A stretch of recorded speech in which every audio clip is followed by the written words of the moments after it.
Good morning class. कैसे हैं आप सभी लोग? आशा करती हूँ कि आप सभी लोग अच्छे होंगे, जबरदस्त होंगे, मस्त होंगे और आप सभी लोग मेरे वीडियोस के माध्यम से अपनी एमपी टेट, यूपी टेट और सी टेट की तैयारियां बहुत ही अच्छे तरीके से कर रहे होंगे। जैसा कि आप सभी लोग जानते हैं कि मैं डेली आप लोगों को मैथमेटिक्स पढ़ाती हूँ और मैथमेटिक्स में हम लोगों ने अब तक तीन टॉपिक कंप्लीट किए हैं।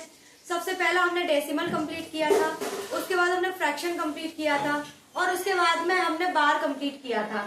हमारे 3 टॉपिक कंप्लीट हो चुके हैं और अब हम लोग चौथे टॉपिक की तरफ बढ़ चुके हैं। 4th टॉपिक बेटा आप लोगों का क्या होगा? तो 4th टॉपिक आज हम लोग रखेंगे ज्योमेट्री। क्या रखेंगे बेटा? ज्योमेट्री। तो ज्योमेट्री में आप लोगों को ज्योमेट्री यानी कि क्षेत्रमिति आपको पढ़ना है ज्योमेट्री। तो बच्चों ज्योमेट्री में सबसे पहले मैं आप लोगों को समझाना चाहूंगी कि उसमें हमें क्या पढ़ना होता है, कैसे पढ़ना होता है। आज मैं आप लोगों को फॉर्मूलेस कराऊंगी और उनसे रिलेटेड 1-2 क्वेश्चंस कराऊंगी, लेकिन मैं आप लोगों को पूरा नहीं कराऊंगी। तो चलिए बच्चों स्टार्ट करते हैं। मैंने क्या स्टार्ट किया है देखिए।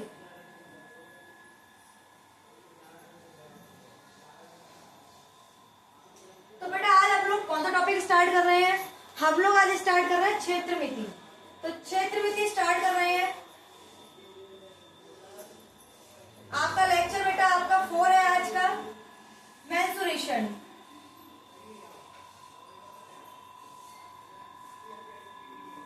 चलिए बच्चों देखिए कैसे करना है।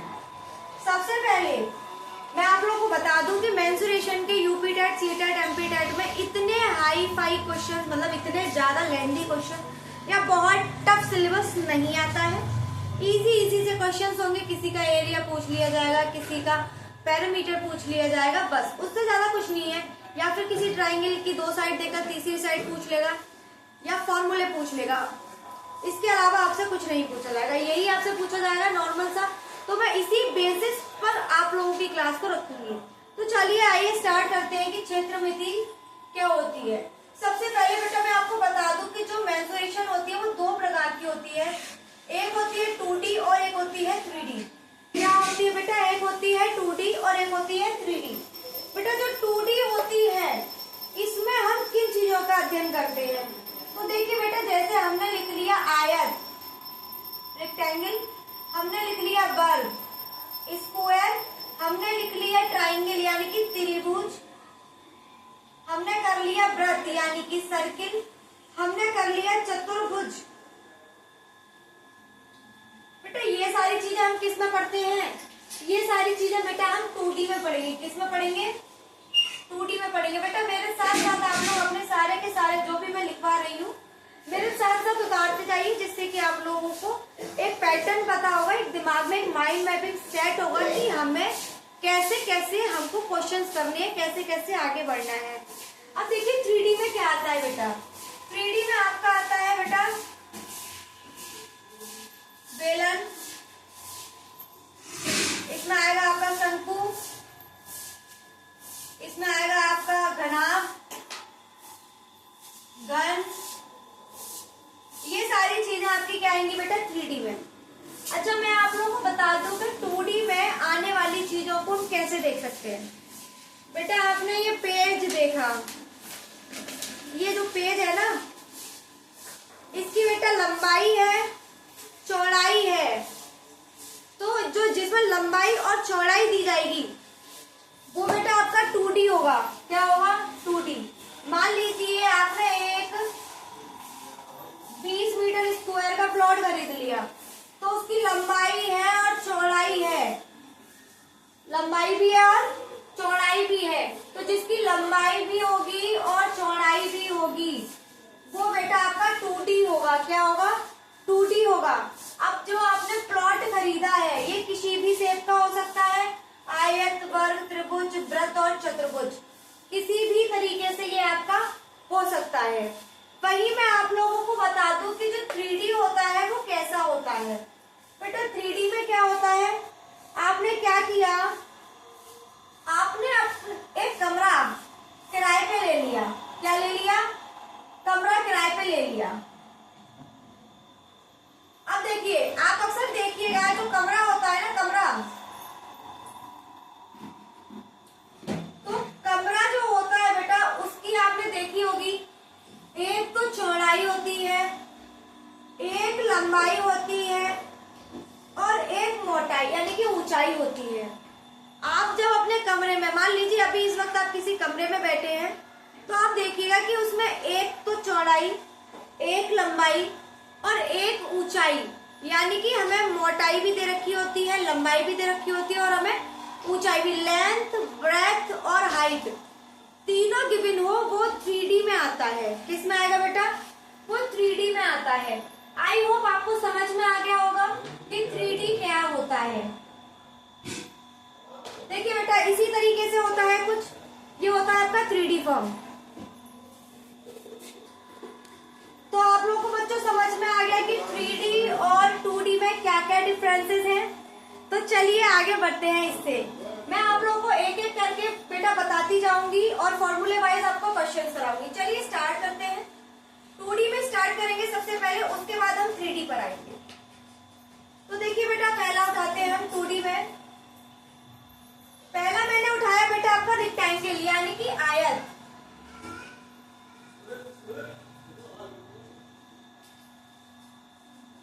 चलिए बच्चों, रेक्टेंगल यानी कि आयत क्या होता है बेटा? आयत क्या होता है बेटा? देखिए, आयत हम उसे कहते हैं जिसका लेंथ और ब्रेथ, आमने सामने वाला लेंथ और आमने सामने वाला ब्रेथ दोनों क्या होता है? इक्वल होता है। यानी कि ये वाला लेंथ इसके बराबर होगा, ये वाला ब्रेथ इसके बराबर होगा। लंबाई और चौड़ाई आपस में क्या होगी? बराबर होगी। आमने सामने वाली भुजाएं बराबर होंगी, वो आपका बेटा क्या होता है? रेक्टेंगल होता है।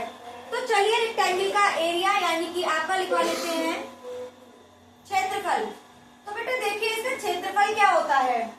इसका क्षेत्रफल होता है बेटा लेंथ इंटू ब्रेथ। क्या होता है बेटा? लंबाई गुणा चौड़ाई, लेंथ इंटू ब्रेथ। बेटा जो फॉर्मूले मैं आप लोगों को लिखवा रही हूँ, प्लीज अपनी कॉपी पर राइट डाउन करते जाइएगा, क्योंकि जब मैं इससे रिलेटेड क्वेश्चंस आपको कराऊंगी तो आप लोग फॉर्मूले देखकर बहुत आसानी से कर लेंगे, वरना आप लोग को फॉर्मूले बार बार देखने पड़ेंगे, वीडियो भी हो सकता है बार बार देखना पड़े, साथ के साथ उतारते जाइए। अब देखते हैं बेटा परिधि यानी कि परिमाप। बेटा इसका परिमाप क्या होता है?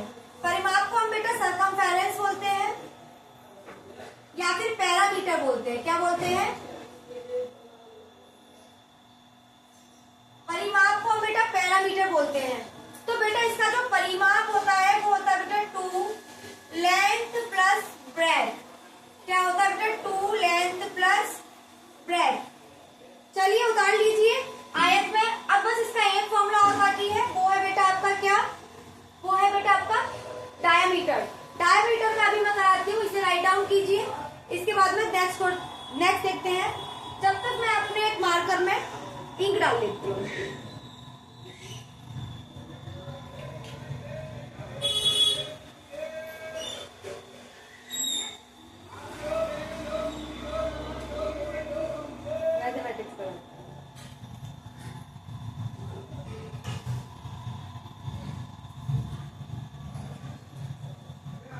चलिए बच्चों आगे देखते हैं। मैं इसे हटा देती हूँ, आप लोगों ने उतार लिया होगा। देखिए बेटा डायमीटर कैसे निकालते हैं? डायमीटर यानी कि आपका होता है बेटा विकर्ण। क्या होता है? विकर्ण। देखिए बच्चों, इस ट्राइंगल को जरा ध्यान से देखिए, इस ट्राइंगल को जरा ध्यान से देखिए। क्या आप लोगों को रेक्टेंगल नहीं लग रहा है? सॉरी, क्या आप लोगों को ये समकोण त्रिभुज नहीं लग रहा है? Right angle. तो इसमें क्या होता है बेटा? लेंथ दे रखा है, ब्रेथ दे रखा है, यानी कि लंबाई, आधार और कर्ण। हम क्या करते हैं बेटा इसमें? ये हमारा समकोण त्रिभुज है, जिसमें हम क्या लगा देंगे बेटा? पाइथागोरस प्रमेय लगा दीजिए। पाइथागोरस क्या होती है बेटा? लेंथ का वर्ग प्लस ब्रेथ का वर्ग बराबर होता है कर्ण का वर्ग। बेटा मैंने इसको मान लो ए बी सी डी, ठीक है? तो हम लोग क्या करेंगे? इसी में से लगाएंगे। तो बेटा ये आपका आधार, ये बेटा आपका लंब, इसमें बेटा पाइथागोरस लगा देंगे। लगाइए बेटा लंबाई का स्क्वायर प्लस चौड़ाई का स्क्वायर बराबर BD का स्क्वायर। बेटा स्क्वायर हटता है तो क्या लग जाता है, स्क्वायर रूट। क्या लगता है बेटा, स्क्वायर रूट लग जाता है। बेटा देखिए, जब हम यहाँ से स्क्वायर हटाते हैं तो दूसरी साइड स्क्वायर रूट लग जाता है। तो बेटा आपका जो डायामीटर का फॉर्मूला निकल के आया वो आपका ये होगा। आई होप आप लोगों को यहाँ तक समझ में आ गया होगा कि ये कैसे लिखवाया गया है। चलिए नेक्स्ट फॉर्मूले की तरफ चलते हैं।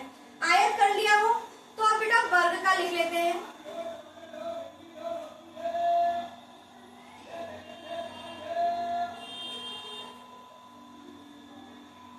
वर्ग यानी कि स्क्वायर। चलिए वर्ग क्या होता है बेटा,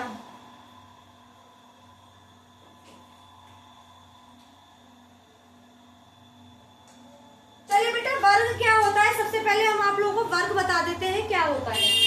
तो वर्ग वह होता है बेटा जिसकी चारों साइड इक्वल होती हैं। क्या होती हैं, जिसकी चारों साइड इक्वल होती है, यानी कि ये ए है, ये भी ए है, ये भी ए है और ये भी ए है। यानी कि जिसकी अगर इसकी वैल्यू 20 है तो ये सारी भी 20 की ही होगी। उसे हम क्या कहते हैं बेटा, स्क्वायर यानी कि वर्ग कहते हैं। तो चलिए देखिए इसके फॉर्मूले कैसे होंगे। सबसे पहले इसका एरिया यानी कि क्षेत्रफल लिख लीजिए। तो बेटा इसका क्षेत्रफल होता है ए स्क्वायर। अब लिख लीजिए बेटा इसका परिमाप। तो बेटा देखिए परिमाप क्या होता है, परिमाप का मतलब होता है ये इन चारों को जोड़ लीजिए, a plus A plus A plus A. कितने ए हो गए बेटा, 4 ए, यानी कि सारी की सारी भुजाओं का योग ही परिमाप कहलाता है। तो हमारा परिमाप कितना हो जाएगा बेटा, 4a। कितना हो जाएगा, 4a। अब बेटा हम लोग को क्या देखना है बेटा, अब हमको देखना है इसका डायामीटर, यानी कि इसका हमें देखना है विकर्ण। बेटा इसका विकर्ण कितना होगा, इसका जो विकर्ण होगा हम क्या करेंगे, इसमें भी ए बी सी डी। बेटा बी डी का वैल्यू कैसे निकालेंगे, सेम पीछे निकाला था, ए स्क्वायर प्लस ए स्क्वायर बराबर कितना हो गया, 2a स्क्वायर। बेटा स्क्वायर हटेगा तो क्या चढ़ जाएगा, स्क्वायर रूट चढ़ जाएगा। आप लोग जानते होंगे कि स्क्वायर से रूट कैंसिल आउट हो जाता है। तो बेटा a बाहर निकल आएगा और 2 रूट के अंदर रह जाएगा। तो बेटा हमारा विकर्ण कितना निकल के आया, भुजा इंटू √2। ये बेटा हमारा क्या है, विकर्ण, परिमाप, क्षेत्रफल। आई होप आप लोगों को सारे के सारे फॉर्मूले समझ में आ गए होंगे कि मैंने कैसे लिखवाए हैं। चलिए बच्चों तो एक काम करते हैं, साथ साथ एक दो क्वेश्चंस भी निपटाते हुए चलते हैं, जिससे कि हमें एक आइडिया बन जाएगा कि हमें कैसे करना है। अगर आप लोगों ने फॉर्मूले उतार लिए हैं तो मैं कुछ क्वेश्चंस करवा रही हूँ, करिए।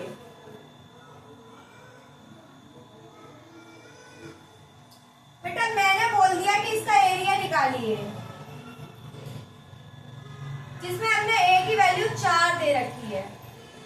तो बेटा निकालिए, तो एरिया क्या होता है बेटा, a का स्क्वायर तो 4 का स्क्वायर कितना हो जाएगा, 16। आंसर मैंने बोला इसका परिमाप भी निकाल दीजिए। परिमाप क्या होता है बेटा, 4a। तो 4 मल्टीप्लाई 4 कितना आ गया बेटा, 16। यानी कि इसका एरिया भी 16 और पैरामीटर भी इसका 16 ही होगा। बेटा मैं इससे बोल रही हूँ कि अब आप विकर्ण निकाल दीजिए इसका।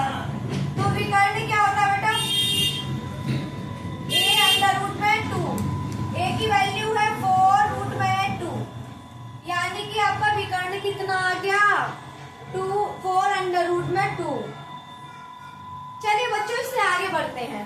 अगर यहाँ तक आप लोगों ने उतार लिया है तो यहाँ से आगे बढ़ते हैं। मैं इसे हटा देती हूँ।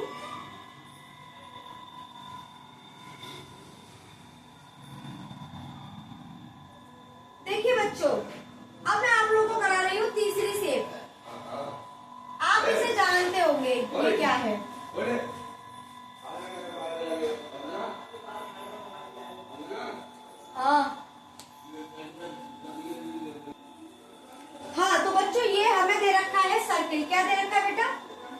सर्किल, सर्किल में क्या होता है बेटा, ये आपकी रेडियस होती है, त्रिज्या, और जब हम इस त्रिज्या को यहाँ तक मिला देते हैं तो बेटा ये आपकी दूसरी त्रिज्या हो जाती है। त्रिज्या बराबर डायामीटर, सॉरी ये आपका होता है व्यास, क्या होता है, व्यास होता है। अब बेटा हम लोगों को इसका एरिया पता करना है, तो बेटा वृत्त, या लिख लीजिए वृत्त, वृत्त यानी कि सर्कल। तो बेटा इसका एरिया क्या होगा, इसका एरिया होगा बेटा पाई आर स्क्वायर। इसका बेटा इसका परिमाप नहीं होता, इसकी परिधि होती है। क्या होती है, परिधि, जिसे हम सर्कमफेरेंस बोलते हैं।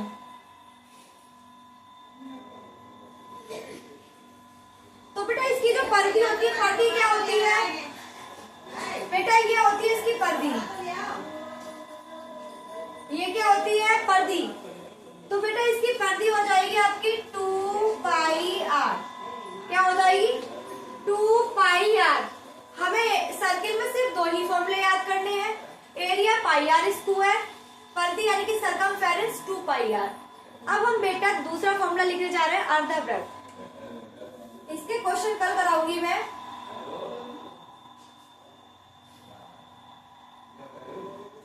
हेमीस्फेयर, हाँ हेमीस्फेयर, अर्धवृत्त को इंग्लिश में क्या कहते हैं मुझे भी समझ नहीं आ रहा। चलिए बेटा अर्धवृत्त देखिए क्या होता है। अर्धवृत्त होता है बेटा ये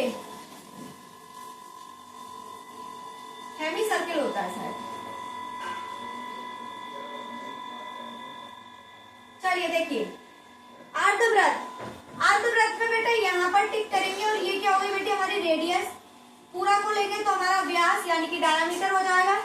अब बेटा अर्धवृत्त का एरिया क्या होगा, हमने पूरे वृत्त का एरिया बेटा ये निकाला, तो इसको जब काट देंगे तो आधे वृत्त का एरिया कितना हो जाएगा, इसका आधा। बेटा अर्धवृत्त अगर आपको देखना है, नींबू काट लीजिएगा, वो बिल्कुल अर्धवृत्त होता है, पर वो ठोस अर्धवृत्त होता है, ठीक है। ये पाई आर स्क्वायर है, तो बेटा इसका एरिया क्या हो जाएगा, हाफ पाई आर स्क्वायर, क्या हो जाएगा, हाफ पाई आर स्क्वायर। अब बेटा इसकी परिमाप क्या होगा, सॉरी इसकी परिधि क्या होगी।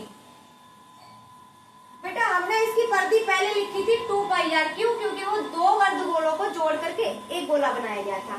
ये वाला अर्धगोला, ये वाला अर्धगोला दोनों जुड़े तो एक पूरा गोला बना। तो परिधि क्या हो जाएगी बेटा इसकी आधी, 2 पाई आर का हाफ कितना हो जाएगा बेटा, 2 का डिवाइड लगाएंगे कितना, पाई आर। तो परिधि क्या हो जाएगी इसकी आधी, पाई आर। लेकिन बेटा ये ना भूलिएगा, अभी ये और ये बाकी है, सिर्फ इसकी निकली है 2 पाई आर, ये बीच में बचा हुआ है। तो r प्लस आर कितना हो गया बेटा 2r, तो यहाँ पर लिखेंगे बेटा 2r। तो बेटा जो अर्धवृत्त की परिधि होती है वो ये होती है, अर्धवृत्त का जो एरिया होता है वो ये होता है। आई होप आप लोगों को ये समझ में आ गया होगा कि ये कैसे कराया है। चलिए वृत्त से रिलेटेड 2 क्वेश्चन कर लेते हैं।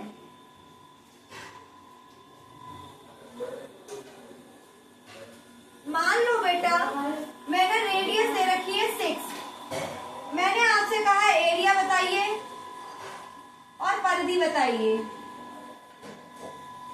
तो बेटा वृत्त का जो एरिया होता है वो क्या होता है, पाई आर स्क्वायर। पाई की वैल्यू बेटा लिख लीजिए 22/7 होती है, तो पाई को वैसे का वैसा रखा, आर की वैल्यू 6 दे रखी है, स्क्वायर किया 36 पाई, मैंने यहीं पे छोड़ दिया, पाई की वैल्यू मैंने नहीं लगाई है। अगर आपको पाई की वैल्यू उसने पूरा सॉल्व करवाया है, ऑप्शन देखकर पता कर लेना, तो ये लगा देना, और अगर उसने पूरा सॉल्व नहीं कराया है, पाई तक छोड़ दिया है, तो आप इसको यही छोड़ देना। बेटा वृत्त का क्षेत्रफल ये आ गया, परिधि कैसे निकालेंगे, परिधि होती है बेटा 2 पाई आर, 2 इंटू पाई, आर की वैल्यू 6, तो बेटा हमारी परिधि कितनी हो गई, 12 पाई हमारी क्या हो गई बेटा, परिधि हो गई। आई होप आप लोगों को मेरी क्लास समझ में आ रही होगी, मैं कैसे करा रही हूँ, क्या करा रही हूँ, सब समझ में आ रहा होगा। तो चलिए बेटा एक अर्धवृत्त का फॉर्मूला और सॉरी क्वेश्चन कर लेते हैं। तो चलिए अर्ध वृत्त का और कर लेते हैं। मैं इसी वृत्त को हाफ कर देती हूँ।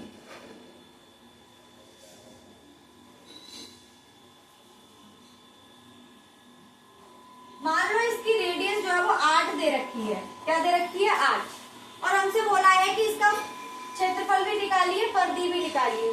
तो देखिए बेटा, आपके जब क्वेश्चन आएगा तो आपको कैसे सॉल्व करना है। पाई आर स्क्वायर होता बेटा क्षेत्रफल, सॉरी पाई वाई स्क्वायर बट्टे 2। पाई आर की वैल्यू बेटा 8 का स्क्वायर बट्टे 2। बेटा 8 का स्क्वायर कितना होता है? 64। लिख लीजिए बट्टे 2, कैंसिल आउट कीजिए। 2 3 6 और 2 दूनी 4, 32 पाई आपका क्या आ गया बेटा? 32 पाई आपका क्षेत्रफल आ गया। अब चलते बेटा इसकी परिधि की तरफ। तो यहां कर देती हूँ मैं बेटा। इसकी परिधि क्या होती है बेटा? पाई आर प्लस 2r। पाई को वैसा का वैसा, आर की जगह पे 8 दे रखा है तो लगा दीजिए 8 पाई प्लस 16। बेटा ये क्या होगा आपका आंसर। तो मैंने आप लोगों को सर्किल और हेमी सर्किल दोनों के फॉर्मूले भी करा दिए हैं और उनसे रिलेटेड क्वेश्चंस भी करा दिए हैं। बेटा मैं आप लोगों को आज कुछ स्क्वायर लिखवा देती हूँ 20 तक, वो आप लोग 100% याद कर लेना, क्योंकि जब मैं कराती हूँ तो आप लोग को उनके स्क्वायर्स याद नहीं होते हैं। तो देखिए स्क्वायर लिखा रही हूँ 20 तक, कल मैं आप लोगों को क्यूब्स लिखा दूंगी। लिखिए 2 का स्क्वायर 4, 3 का स्क्वायर 9, 4 का स्क्वायर 16, 5 का स्क्वायर 25, 6 का स्क्वायर 36, 7 का स्क्वायर 49, 8 का स्क्वायर 64, 9 का स्क्वायर 81 और 10 का स्क्वायर 100। यहाँ पे लिखिए बेटा 11 का स्क्वायर 121, 12 का स्क्वायर 144, 13 का स्क्वायर 169, 14 का स्क्वायर 196, 15 का स्क्वायर 225, 16 का स्क्वायर 256, 17 का स्क्वायर 289, 18 का स्क्वायर 320। एक सेकंड बच्चों, मैं एक बार देख लूं क्या मैं सही कर रही हूँ।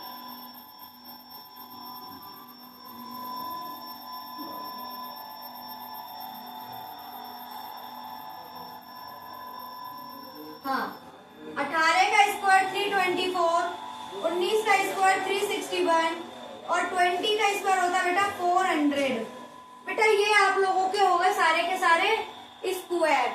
आपको ये कल सारे के सारे कंटस्ट रटे हुए होने चाहिए, इनको याद कर लेना, क्योंकि जब आप इनको याद कर लेंगे तो क्वेश्चन बहुत आसान हो जाता है सॉल्व करना। जैसे कि अभी मैंने परिधि निकलवाई, अभी मैंने जब मैं स्क्वायर लगा रही थी तो आपको शायद स्क्वायर याद नहीं थे। अगर याद होंगे तो सीधे लगाएंगे और आंसर लिख देंगे, वरना आप जब मल्टीप्लाई करने बैठेंगे तो उसमें बहुत टाइम वेस्ट होता है।